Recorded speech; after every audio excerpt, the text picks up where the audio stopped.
आज हम बात करेंगे संगत, वातावरण, दोस्ती, ग्रुप, माहौल। मेरा मानना है जैसी संगत होती है वैसे ही रंगत होती है। यदि कोई चूहा हमें घर में दिख जाए तो हम उसे मारने से नहीं छोड़ते। वही चूहा यदि भगवान गणेश जी के साथ होता है तो हम उसकी पूजा करते हैं। यदि धोखे से भी हमें सर्प रास्ते में दिख जाए या तो हम बहुत तेजी से उससे भाग जाते हैं या उसे मारने की ओर आगे बढ़ जाते हैं। लेकिन वही सर्प जब भगवान शिव के गर्दन में निवास करता है तो हम उसकी पूजा करते हैं। एक अंक आप जानते होंगे 13 या एक अक्षर आप जानते होंगे बी। यदि 13 अक्षर को के ऊपर ए लिख दिया जाए और नीचे सी लिख दिया जाए तो हम उसे 13 नहीं पढ़ते हैं, उसे बी पढ़ते हैं। वहीं यदि बी के ऊपर हम 12 लिख दें और उसके नीचे 14 लिख दें तो हम उसे बी नहीं पढ़ते हैं, 13 पढ़ते हैं। उसी प्रकार हम बच्चे के भविष्य का निर्धारण उसकी संगत से करते हैं। यदि हम ये मान लें कि कोई बच्चा क्रिकेटर है और वो पढ़ने वाले बच्चों के साथ रहने लगे तो मैं आपसे ये कहता हूँ कि वो भी धीरे धीरे पढ़ना स्टार्ट कर देगा। दूसरा बच्चा जो पढ़ने का बहुत शौकीन है वो खेलने वाले बच्चों के साथ रहने लगे तो धीरे धीरे वो खेलना सीख जाएगा। बहुत इंटेलिजेंट बच्चा भी गलत संगतों में पड़ जाए तो उसका असर उसमें आना लाभ। मैं 2 प्रकार की संगत की बात करता हूँ। एक संगत जो घर का वातावरण होता है और एक संगत जो बाहर का वातावरण होता है।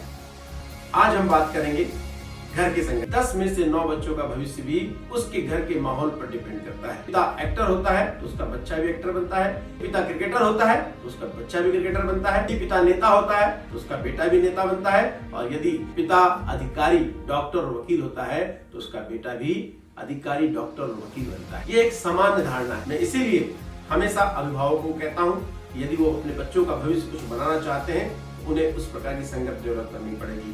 और बच्चों से कहता हूँ यदि भविष्य में उन्हें कुछ बनना है तो उन्हें उस प्रकार की संगत में ढलना पड़ेगा। हर माता पिता अपने बच्चों को भविष्य में एक अलग ऊंचाइयों पर देखना चाहते हैं। मेरा ये मानना है आप अपने बच्चों को जहाँ पहुँचाना चाहते हैं और या आपका बच्चा जो बनना चाहता है वो जरूर बनेगा। आवश्यकता है घर के वातावरण, घर के संगत में बदलाव की। मैं कहानी के माध्यम से इसे आपको समझाने का प्रयास करता हूँ। एक राजा के बहुत प्रिय 4 घोड़े होते हैं और घोड़े बहुत ही शैतान, उपद्रवी होते हैं, वो किसी से संभलते नहीं है। राजा मुनादी करता है जो इन घोड़ों को बस में कर लेगा मैं उन्हें बहुत बड़ा इनाम दूंगा। बहुत सारे लोग आते हैं, घोड़ों को बस में करने का प्रयास करते हैं, लेकिन वो घोड़े किसी के बस में नहीं आते। एक युवा जवान आता है, वो राजा से बोलता है कि राजा मैं जो दूसरे उस समय में घोड़ों को बस में करने की इच्छा कर रहे हैं मैं उस तरीके से तो नहीं कर पाऊंगा।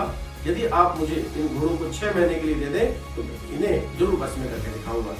क्योंकि राजा के पास दूसरा ऑप्शन नहीं होता है इसीलिए उस युवा की बात राजा मान जाते हैं। वह युवा जाता है और 6 महीने बाद उन घोड़ों को बस में करके लाता है। अब जैसा वो बच्चा बोलता है वैसा घोड़ा करते हैं। राजा बच्चे से पूछता है कि तुमने ऐसा क्या किया। बच्चा बोलता है कि राजा साहब मैंने ऐसा कुछ नहीं किया, दूसरे लोग तुरंत उन घोड़ों को बस में करने का प्रयास कर रहे हैं। मैंने सबसे पहले घोड़ों के आचरण के अनुसार अपने आप को ढाला और उन्हें इस लायक बना दिया कि धीरे धीरे वो मेरे आचरण के अनुसार ढल सकें। पहले की स्थिति ये थी कि जो घोड़े करते थे वो मैं करता था और आज की स्थिति ये है कि उन्हें मैंने अपने माहौल में इस प्रकार ढाल लिया, अपनी संगत में इस प्रकार ढाल लिया कि आज मैं जो करता हूँ वो करते हैं। यदि आप अपने बच्चों को प्रतियोगिता परीक्षाओं की ओर आगे बढ़ाना चाहते हैं तो आपको भी अपने आप में वो बदलाव लाना पड़ेगा, तभी बच्चा उस ओर आकर्षित हो पाएगा, प्रेरित हो पाएगा और उस लक्ष्य पर कामयाब हो पाएगा। पहली बात, आप जो टीवी देखते हैं, आप जो स्मार्टफोन यूज करते हैं, आप जो लैपटॉप में अलग अलग चीजें देखते हैं, आप उसमें वो चीजें देखिए जिससे बच्चे का भविष्य बनता है। यदि आप अपने बच्चे को प्रतियोगिता परीक्षा में सफल कराना चाहते हैं तो जो सफल विद्यार्थी हैं उनकी कहानी अपने स्मार्टफोन और अपने टीवी के माध्यम से देखें। दूसरी बात, उस परीक्षा से संबंधित बुक्स, नोट्स अपने घर में रखें। तीसरी बात, प्रतियोगिता परीक्षा में आपको करंट अफेयर्स पढ़ने की बहुत आवश्यकता है और इसका सबसे आसान माध्यम न्यूज़पेपर होते हैं। आप न्यूज़पेपर पढ़ने की आदत डालें और वही आदत अपने बच्चों को डलवाएं। चौथी बात, प्रतियोगिता परीक्षाओं में भाषा का भी बड़ा महत्व होता है। जिस प्रतियोगिता परीक्षा की तैयारी आपका बच्चा कर रहा है और उसमें जिस भाषा की आवश्यकता है उस भाषा का अधिकतम उपयोग अपने घर में करें और उसी भाषा से संबंधित टीवी एवं न्यूज़पेपर का अध्ययन करें। जिस परीक्षा की तैयारी आपका बच्चा कर रहा है उस परीक्षा में सफल विद्यार्थियों की फोटो अपने यहाँ लगाएं और उसकी कहानी बच्चों को सुनाएं। जिस परीक्षा की तैयारी आपका बच्चा कर रहा है उस परीक्षा में सफल विद्यार्थियों से आप अपने बच्चों को मिलवाएं, उससे चर्चा करवाएं, उससे वो अभिप्रेरित होगा। जैसा कि मैंने बोला था कि गुरु बनाओ, तो सफल विद्यार्थियों को अपने बच्चे का गुरु बनाएं। जिस क्षेत्र की तैयारी आपका बच्चा कर रहा है, यदि आपकी उसमें समझ है तो आप बच्चे से उस संदर्भ में बार बार चर्चा करें। यदि आपकी उस क्षेत्र में समझ नहीं है तो हल्का सा पढ़कर समझ पैदा करें और बच्चे से चर्चा करें। हमेशा आपके बच्चे के लक्ष्य से संबंधित सकारात्मक चर्चा करें। कभी भी नेगेटिव चर्चा अपने बच्चे के लक्ष्य से संबंधित ना करें। हमेशा उसको प्रेरित करते रहें। अपनी अपेक्षाएं, बच्चे की अपेक्षाएं और बच्चे के दबाव को समझकर बच्चे से चर्चा करें। समय समय पर उसकी प्रगति का अवलोकन करें। उसके बाहरी माहौल, उसके दोस्त, उसके ग्रुप पर नजर रखें और ये याद रखें उसकी संगत उन बच्चों के साथ हो, उन विद्यार्थियों के साथ हो जिसका लक्ष्य वो लेकर चल रहा है। मैं एक और चीज कहना चाहता हूँ, बच्चे की एक और अभिरुचि का विकास करें।